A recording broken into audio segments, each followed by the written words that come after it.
Gusto nyo bang pumutihan yung kutis, gumamit ng aloe vera at kape at ipahid nyo sa mukha nyo para kuminis ang mukha nyo. Wala pang side effect to.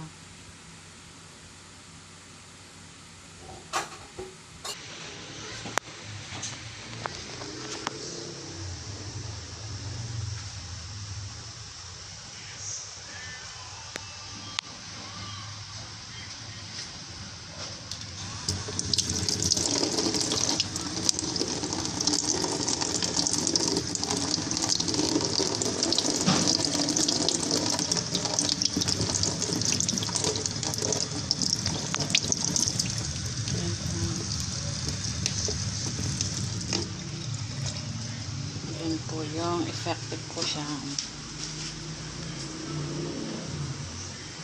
Para kuminis pa po lalo yung mga kutis